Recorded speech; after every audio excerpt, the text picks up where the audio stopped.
The dramatic mountains and valleys of the Swiss Alps are known throughout the world for their picturesque beauty. They define much of the geography of this landlocked European nation. Throughout these idyllic mountains winds a trekking trail which spans the country from east to west, and it's along this Swiss Via Alpena Trail that we now set out from Liechtenstein on a mammoth 20-stage adventure, which will see us climb numerous high mountain passes and trek through lesser-known valleys, visiting the people who live there as we journey towards our ultimate destination of Montreux on the shores of Lake Geneva in this double episode of Extreme Treks. It's time to step outside, find an unfamiliar trail, and just walk. Over mountains, echoing our footsteps, and it's just wild. Along valleys that lead us deeper.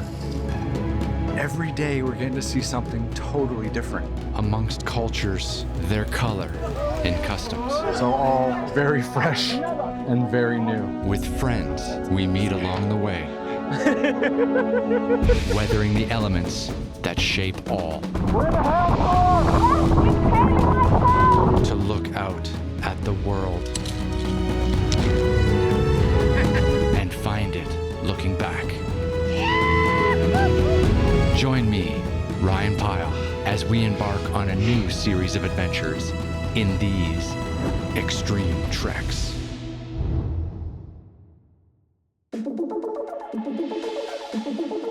Zurich, located in north-central Switzerland, is the country's largest city, and it's been a locus of economic and cultural life in the region for a millennia.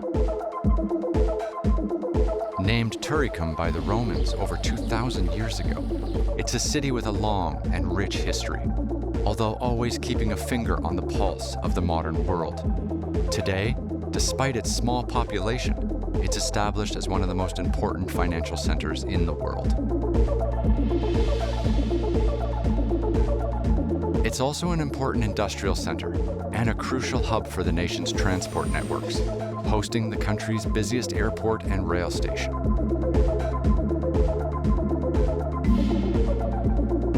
The clear waters of Lake Zurich form an unmistakable backdrop to the city. We've chosen Zurich as our entry point for our upcoming adventure in Switzerland, and it's a great place to begin to get a feel for the local Swiss culture.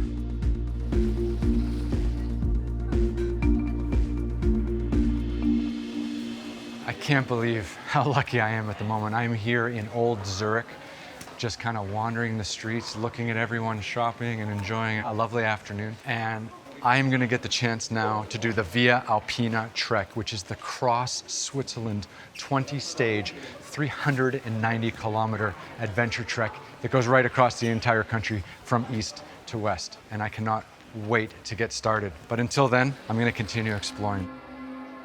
Medieval reminders of the old town's history are scattered throughout its alleys and courtyards, traces which point back in time.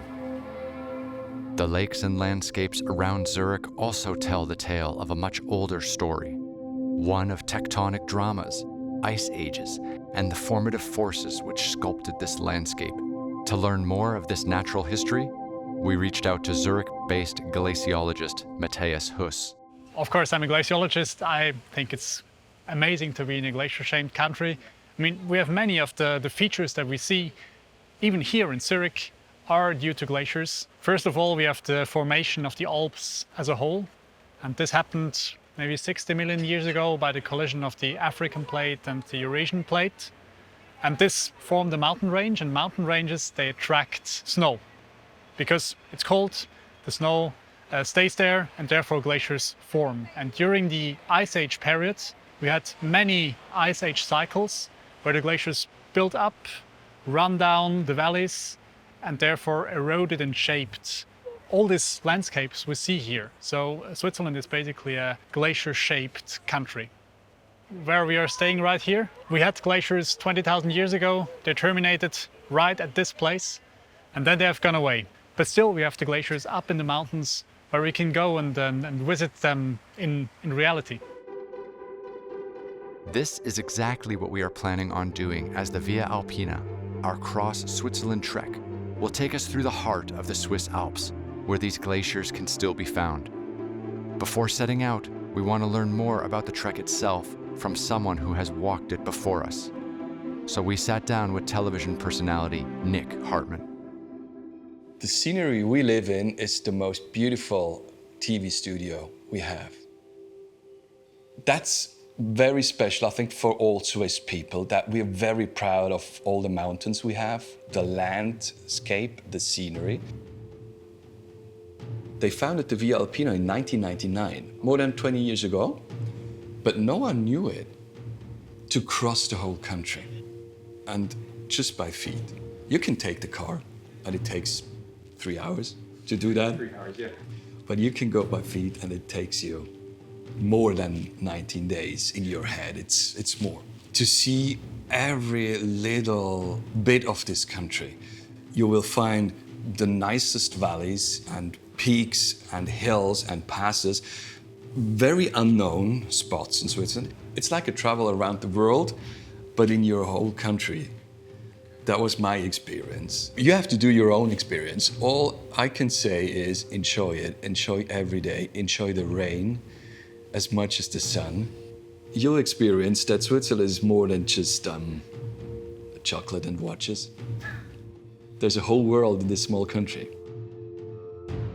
With Nick Hartmann's words whetting our enthusiasm, it's time to say goodbye to Zurich and head to the small country of Liechtenstein on the Swiss border, where we'll meet Ursula, my Swiss guide, and begin our trek.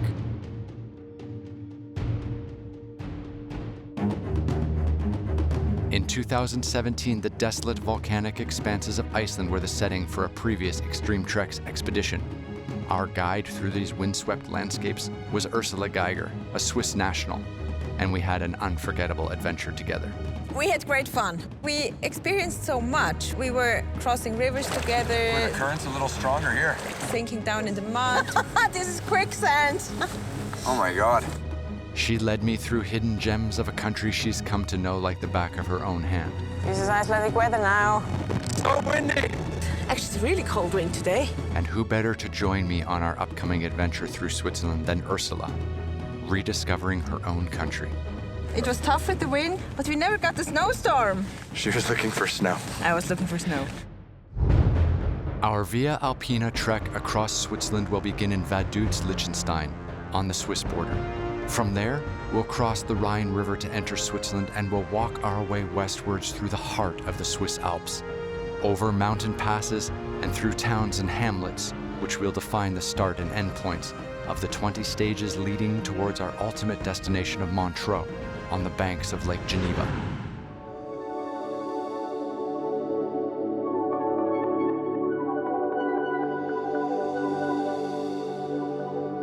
So Ursula, again, we had such a great time together in Iceland, Yes, we did. and now we're here.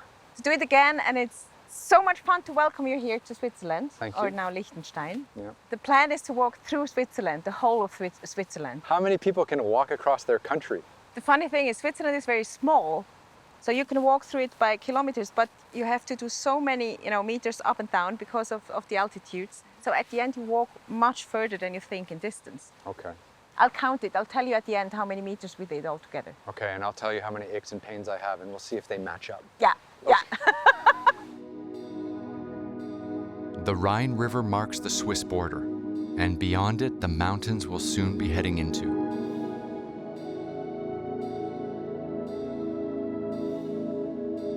Ursula, this is it. This looks like the starting point of the Via Alpena trek. It is actually, it is. So today we're in Vaduz, We're in Vaduz, and in about 30 days we'll end up here. 30 days, 20 stages, 390 kilometers. Exactly. And we got these little hiking pass books. Yes. And what do we do with these? Well, every day hike we get a stamp like this. This is the stamp of Vaduz. Great. And this is the very first stamp we're getting today. I hope I don't mess this up. Woo! Not Look at bad. So there's 20 stages, so we're gonna have 20 stamps? Yes. Are you ready? Yes. Do you want to just go back to the hotel or get a coffee, or should we No, actually let's go and walk. Okay, let's go and walk.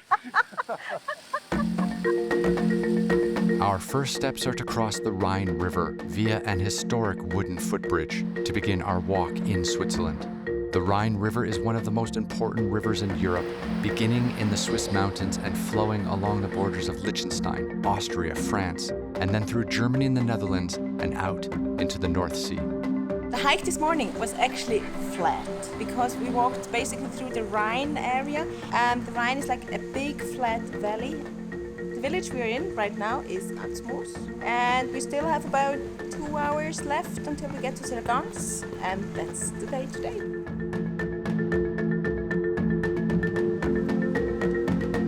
We've been on the trail now for a few hours. We've come across several things like this. What are these? They're from the military actually, because we're close, we're at the border to Austria, Liechtenstein and Austria. And actually those things you see here, they go up the hill and down to the plain, and they go through the whole plain. This is a protection to stop the enemy coming in, Swiss defense. Okay. Good quality. So now we can go into Switzerland? Yes. Okay, let's go.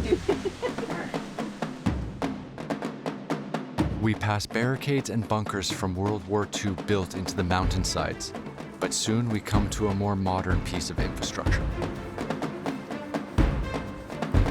Wow.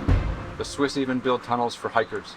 They do. Not bad. They do. So do we need a light or anything? No. The actual tunnel even has lights that are like motion censored to make sure everyone's safe and they don't trip. And yeah, that's kind of what hiking in Switzerland's like so far. Day one. It's early.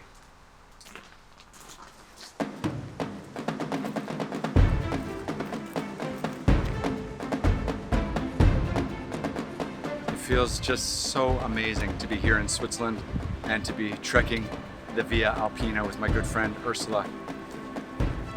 It's so fantastic to be back together actually. After our time in Iceland, I mean, I didn't think really that we would meet again for a trip, but now it's real. It's cool. But it's pretty hot, so I think we are both kind of suffering a little bit.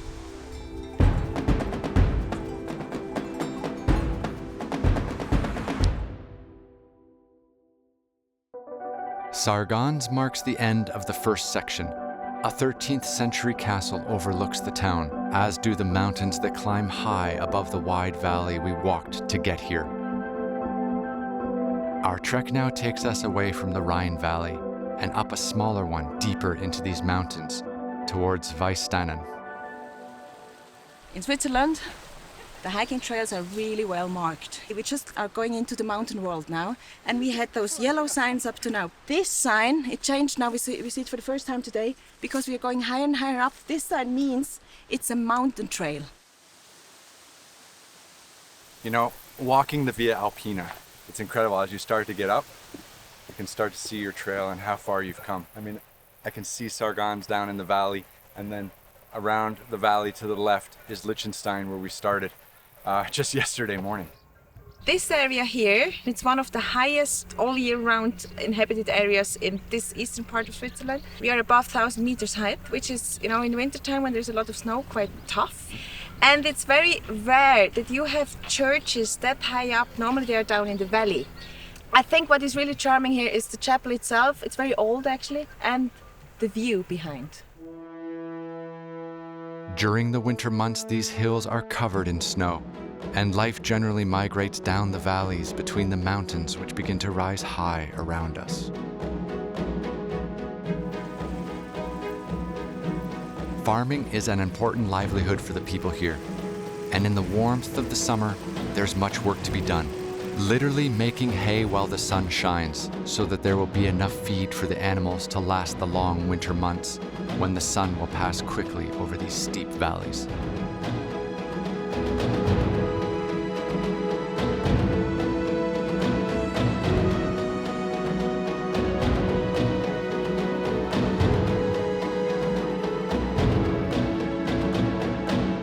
These are the name of some cows. Number 235 called Asira, who got a special prize, and here's Bianca, number 216, because they are marked in their ears, so they have a number in their ears. He has many good breeding cows. Probably the stock is on the Alp now. We can't hear the bells, so they're not close by. But Felix is the guy with the nicest cows. We enjoy the relative cool of the valley floor forest as we walk on towards the small town of Weisstennen, which is the end of section 2 and our resting place for the night.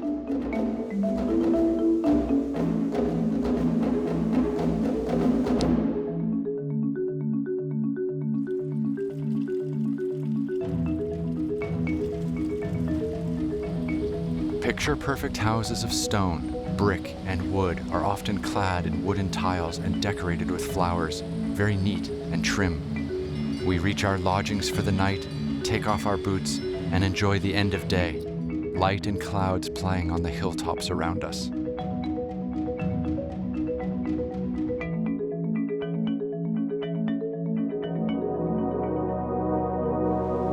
Weisstennen is also the beginning of the Faux Mountain Pass, which leads to the town of Elm, our destination for today. After a couple of long but mostly gentle days walking, we now begin to climb into these mountains. Although we begin the day alone, other trekkers and joggers soon share the trail with us. Switzerland and the Alps, they are inhabited. We're not walking through the middle of nowhere. We're walking through people's summer farms, and there's people kind of everywhere. A lot of people do one section of the Via Alpena a day, or they do 2 sections on the weekends, and then they go back to work on Monday. Obviously, what Ursula and I are trying to do is do 20 sections in a row, which is a total of 390 kilometers. And that is really what makes this an extreme adventure, because that is a long distance. And actually, walking long distances are really my thing. I like long hikes, I like hiking for several weeks, and this is exactly the thing we are doing now, through my own country, which is, it's just, you see it with new eyes every time you do it. So we just stopped here to fill up. You know, these are some, around here there's some small huts where they bring the cows up in the summertime, and they've got this water that comes right out of the mountains, and it's fresh, and so you can drink it. And this trough is for the animals. You don't want to drink that water, but you can drink it right out of this tap. And yeah, I mean, that's how civilized the remote parts of Switzerland are. It's day 3 and we are really in the mountains now. This area is very popular amongst geologists from kind of all over the world. They come here and see this. Behind me is the Vorstock, which is an amazing, worldwidely exceptional thing, because you see some layers, kind of grayish, dark grayish above, then the whiter one. And what we see here is that the younger layer is actually underneath the older layer, which is not possible in a logical way. But what happened is when the Alps were created, it was the continent of Africa pushing towards Europe. Some geological layers just kind of bended up and turned so that the older one turned upside down on the younger one. So this is kind of a thing that shouldn't be, but it is.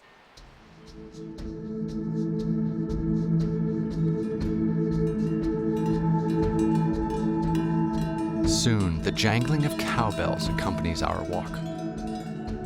We've been seeing all these yellow ribbons tied up to poles. What is this? Are these markings for the trekkers? No, this is not for humans, this is for cows, because we are very high up where they bring up the cows in summertime. They need to have these fences because the cows need to have the best grass. And as soon as they've eaten it all, they move the cows a little further, and that's the way they eat the best grass all summer. But surely these little yellow ribbons wouldn't hold back a cow if a cow just wanted to go somewhere. No, definitely not. But the system it's electric. Maybe you can see there are some metal wires in it. Yeah, that's an electric fence. That's an electric fence. Wow. I'm teaching you so many clever things. You're teaching me so many things.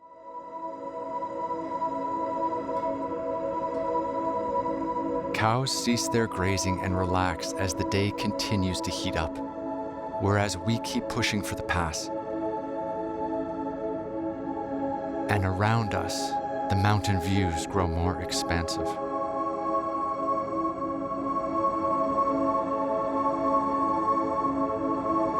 Okay, Ursula, where are we? We are now on the Foopass. First pass is called the Foopass. 2,223 meters above sea level, which is what, almost 8,000 feet. Not too bad. Yeah, and actually this is a pass many people in Switzerland don't know about. But also you should look at the panorama on this side, the view, because you see into the higher Alps now and the kind of bigger Alps, and there is snow, and it's just fantastic. So we got a few hours down the other side? Yeah. Okay, let's do it. I'll follow you. Okay.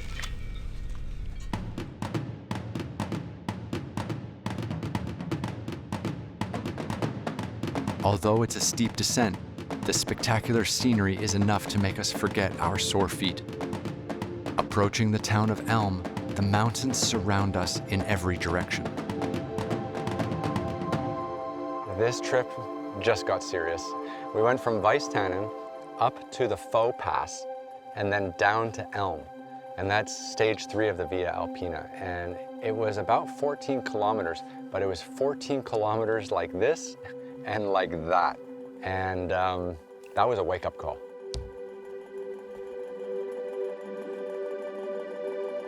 Above the scenic town, the Alpine ridge is lined with striking tooth-like pinnacles, cutting the land into the twilight sky.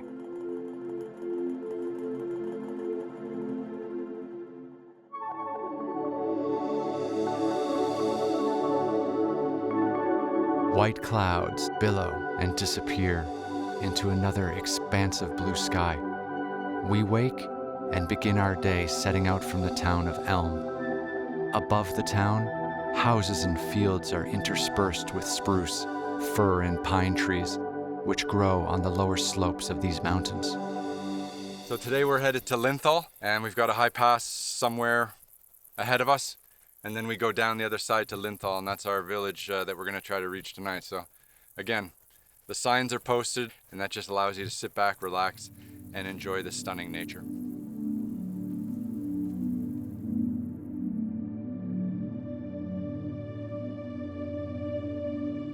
As Ursula leads me higher, she tells me it's like re-entering the world of her childhood. Many others would recognize this world of clean, fresh alpine meadows and jangling cowbells from the stories set in these hills, such as Heidi by Joanna Spyri, one of the best-selling books ever written. The tale explores this world through the life of an orphan girl who goes to live with her grandfather up on these slopes. It's very special for me to walk through Switzerland because as a kid I was quite often in the mountains with my dad and my family. And when I try to explain to foreigners where I'm from in Switzerland, as soon as I say I'm from the Heidi area, everybody knows kind of how it looks and what that means. Heidi is a very famous story, and actually it was written by a female Swiss author in 1880, so it's quite an old story. What is great about Heidi's story is that nature can have a great impact on people and can open up people's minds and has even healing powers in some ways. It is a story about nature, it is a story about friendship, it is a story about... I'm getting really emotional here. Yeah, she meant a lot to me because it is this kind of Heidi's one of us. It's kind of the idealistic mountain wall, you know, this romanticized picture maybe of everything in the mountains is always just great, which is the case in many ways.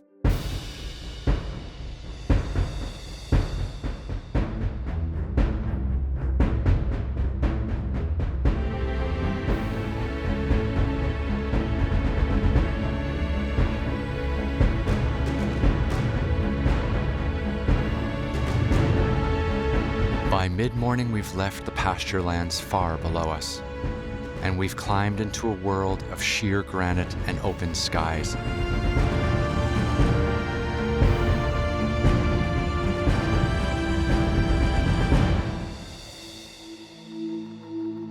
Painterly words are no match for the scene that stretches out all around us.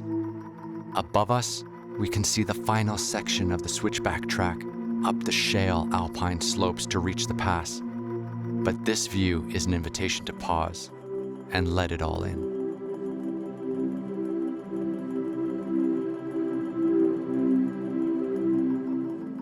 We did it again. Where are we? We are on pass number 2. It's the Richetli Pass, and we are higher than yesterday because now we are on 2,260 meters. Yesterday it was 2,223. So we get higher and higher and higher. As we go. And we're staying on the one, which is the Via Alpena. And how are you feeling about it all? Oh, I'm feeling great, unless it's a very hot day. We are lucky to be on the pass right now because there is a little wind. And that feels very comfortable, but I was sweating like hell coming up here because it's a very hot summer day. Let's have a little lunch and we'll get back on the trail. Let's get some lunch. I'm really hungry now. Okay. Okay. Trekking is trekking. Climbing up a mountain in Switzerland is the same as climbing up a mountain in Ethiopia or anything. You just gotta put your head down and make it happen. And you know, Ursula is just a machine. Like she loves the long distance hiking. She loves the trekking. She loves being outside. She loves being in nature. You know, everything about her when she's in the mountains is just so positive. And she just gives off this amazing energy. Ryan is a little bit behind. I was running ahead because it's a really hot day and I just need to take my bath. I'm always bathing in some kind of mountain rivers. That's really nice! Woo! I just stay here! And it's massaging! Woo! Hi Ursula, how are you doing? I'm just enjoying myself. I fell a little bit behind, she's up ahead, and next thing you know, she's in a river swimming. Well done. Ursula absolutely loves swimming in lakes and rivers, and it's a great way to cool off on a hot day. Woo! Oh, that's so nice! How you doing? Fine. I think Ursula is one of the best guides in the world because she says exactly what's on her mind at every moment, and she does whatever she wants. Finally, I'm really cool and comfortable. She's cool and comfortable. As we descend towards the town of Linthal, we once again enter amongst the trees and the storybook vistas of Heidi's mountain world.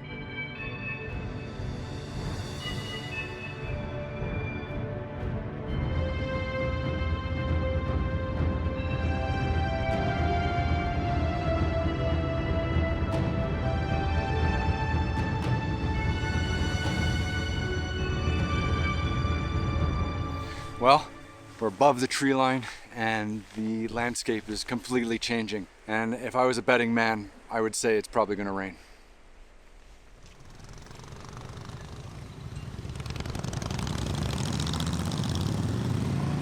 So Ursula, it seems like the Via Alpena has run into a highway. Cars and motorcycles going by. But actually, if you look at the steep steel mountain walls on both sides, this is the only way the path can go up, because we couldn't walk on another trail, then we would have to be climbing. So let's get moving before this rain starts to really come down. In Switzerland, people always needed to go over the passes to get to the other valley for trading, for meeting kind of the neighbors, for finding a daughter-in-law for your son or something. Already in the old times, they started building bigger trails. So what we are seeing here right now, I'm standing on the old pass road of the Klausen Pass. And there's some beautiful old stone walls around this road. And further down, you can see the asphalt road. It's kind of new and old together.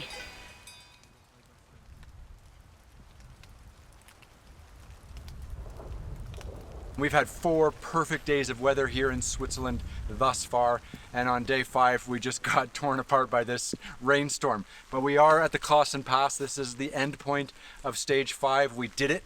Oh, wow, there's a lot of lightning up there. So yeah, stage 5 is done. And it's time to go. Okay, stage 6 starts tomorrow. I think we did a great job today because it's the first day without sun. Does it remind you of Iceland? Yes! This is kind of my kind of weather, Clouds and grayish sky and rain in between. It's gonna rain again. It's going to, yeah.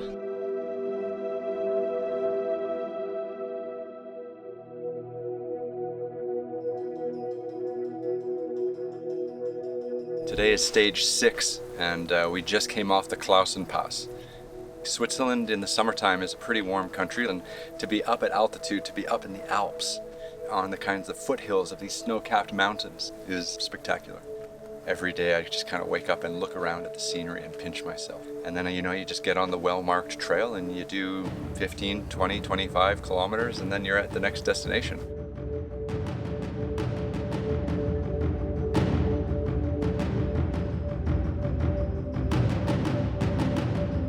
Our trail today traverses lush mountainside before descending to the town of Altdorf. As well as being a country of spectacular mountains, Switzerland is also home to stunning lakes, which lie in the valleys between these mountains. As we draw close to Altdorf, the dazzling teal waters of Lake Lucerne come into view, couched amongst the towering peaks in each direction. Someone who knows these lakes and all they have to offer is Heidi.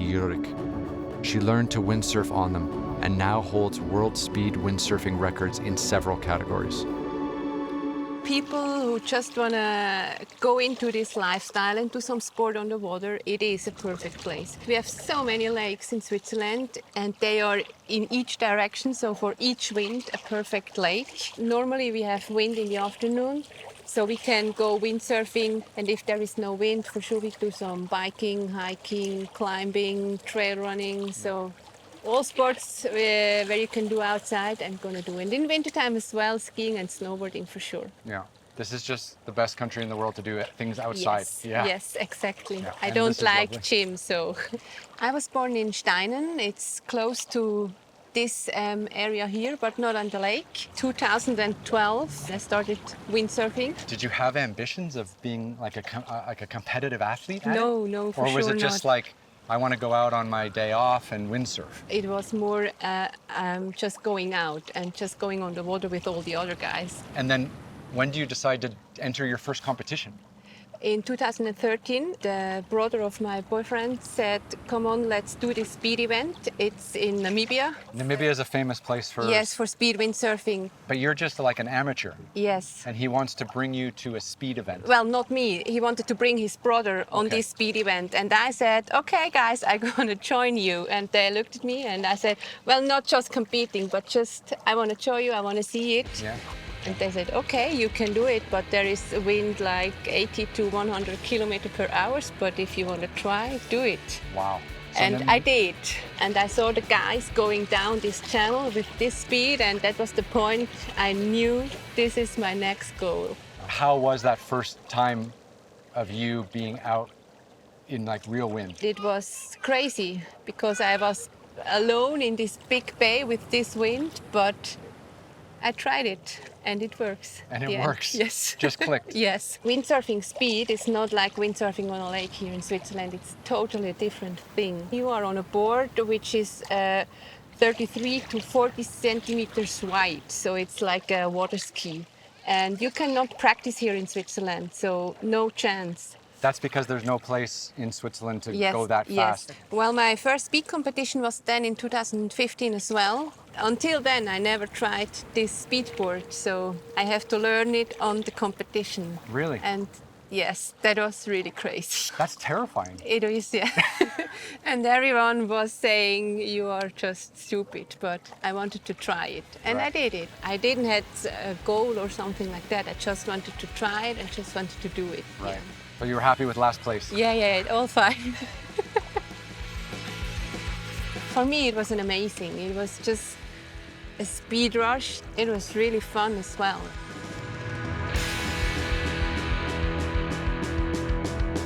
So then when did you go back and get first place? It was 2019. 4 years later. Yeah, speed was always the most important for me in windsurfing. I decided in 2019 to try 3 world records in speed. At the end, I did 2 of those 3 world records. And what are the world records exactly? The first I did on the nautical mile, 37.7 knots. It's around 70 kilometers per hour. On a board. Average, just average. Yeah. On the same trip, I also tried the world record on an hour, average on an hour.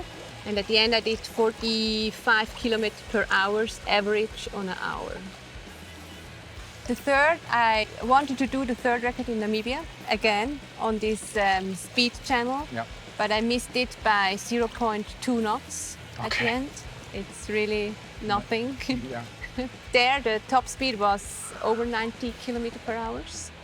My goal, the third world record, is still in my head. So I know I want to do that sometimes. If it's not this year, maybe next year. For me, it's not just a sport, it's really a lifestyle. And I don't want to give it up. Learning to windsurf, Heidi made the most of these lakes. Behind us, a few slowboats ply the placid afternoon waters. We decide to take a cruise and get a view from out on the lake. After 6 days of trekking on the Via Alpena, we came into Altdorf last night, and today I'm just taking a day off. You know, I'm out here on this beautiful steamboat, enjoying the lake, and it's amazing. The scenery and everything is just spectacular, and gives me a chance to let my legs recover a little bit, and it just gives me a chance to just absorb all that is Switzerland. This elegant vintage paddle steamer, the Unterwalden, is a graceful way to glide through the tranquil, turquoise waters of Lake Lucerne. The innate details of the cabin interior offer a classy cruise, and in the heart of the boat, a vintage steam engine impeccably maintained.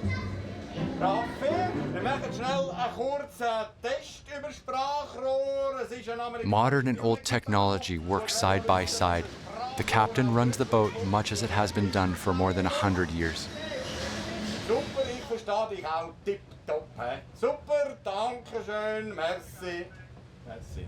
I'm quite enjoying the captain, actually. He's quite a character. He's got his aviator sunglasses on. He looks like a pilot. And the way he runs his whole ship is beautiful. And this little boat ride is definitely making me remember to stop and just enjoy the nature, because Switzerland has it to offer in an abundance.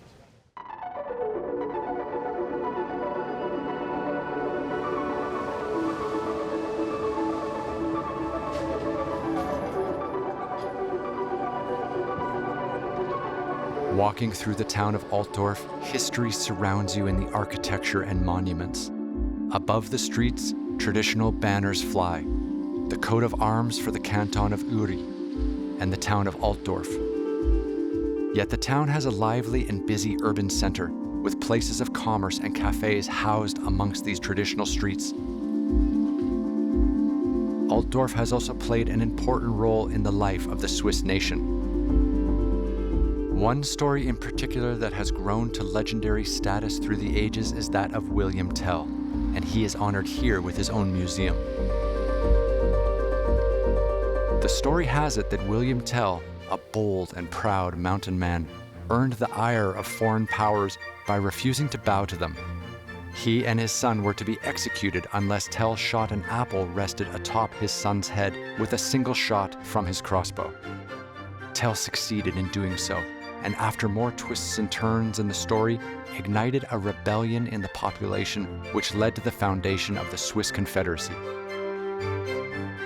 Over time, he's grown to become a national hero and a symbol of rebellion against tyranny. There is a wealth of places to discover here. Elaborate churches which stood at the center of Christian life for so many centuries, and the artworks that infuse them.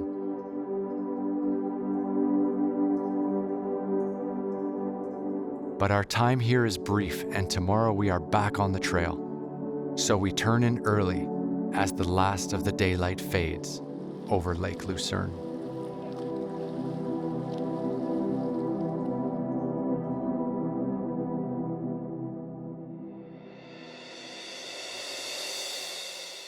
Today we start section 7 of the Via Alpena. You can see that is number 1. We came in this way and we're headed up. The big challenge today is getting up and over the Surin Pass, which is about 3 or 4 hours from where we are now. And yeah, let's just get back on the trail. I am loving it out here. So Ursula, what are you doing? I'm eating blueberries. Look at those. You have breakfast, Ursula? No, they're really nice here. They're sweet and ripe. You know what the bad thing about blueberries is? You cannot hide that you ate them because you get totally red. Your mouth and your fingers and everything. So that's, you don't get that away easily. So are we still hiking today, or should we just camp here? I'll catch you up. You can go on. I'll stay here. Okay, I'm gonna leave her with the blueberries. She catches me anyway, so it's okay. All right. See you. I think the one thing that I've really underestimated here in Switzerland is just the heat of the summer and the strength of the sun. And you know, I always wear long sleeve shirts and long sleeve pants, and I always got a hat, and sometimes I also wear gloves, and that's just really to protect from the sun. And here in Switzerland in the summertime, at a low altitude, you know, it's quite hot and you can really feel the sun. And then at a high altitude, it's pretty breezy and it cools down quite a bit, but the sun is actually stronger at a higher altitude. And no matter how high you get, you just got to keep remembering to protect yourself from the sun. Ascending higher, we come upon an Alp lodge, which offers a chance for a little rest and refreshment. This is one of those mountain shops. You can just take whatever you want. I'll have a mango whey. It's for the money. I think in Switzerland we have many things like this. We really trust on people's honesty, and I've really never ever heard that this is a problem. So I take the change. That's it.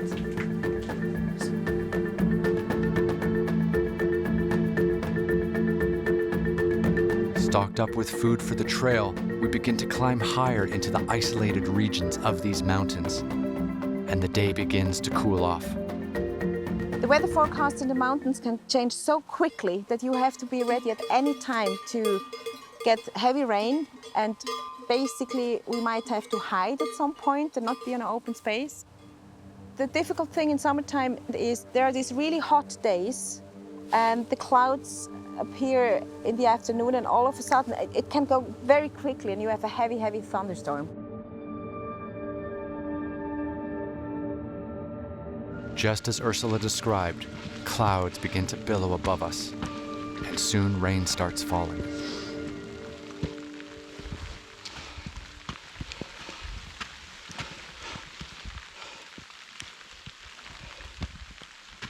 Ursula, we've hit some weather. We hit some weather, yeah. Finally! Woo! Yeah, it's been hot the last few days down in the valley, and we came up today and it's just raining. And yeah, this is Mother Nature at work. It's Mother Nature, and actually today we might have some really bad thunderstorms all of a sudden because it's very changeable weather. It was very hot before. Okay. And there is some electricity in the air, you can kind of feel it. You can. And how far are we to the high pass for today? It's about an hour, maybe less. Yeah, a little less. Okay. But there are huge mountains just above us, right. And they look actually scary. When you're out in nature, you have to give up control, and that's why these are such fun adventures. But it is a little chilly, and I got to keep moving. I want to keep my body temperature up.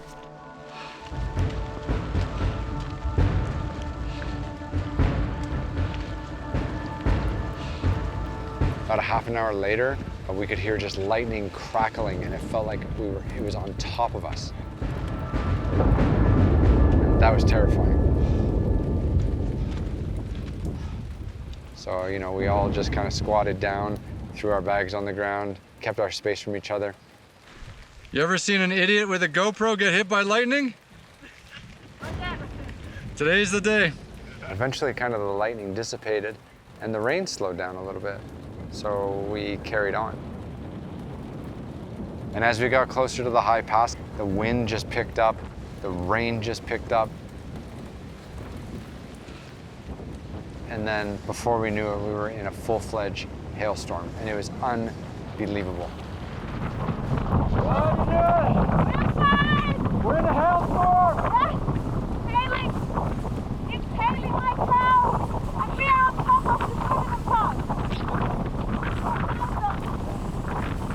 Ursula and I eventually made it up to the pass and down the other side, and I had to pull my hood in front of my face to stop the hail from hitting me in the face. Just got soaked.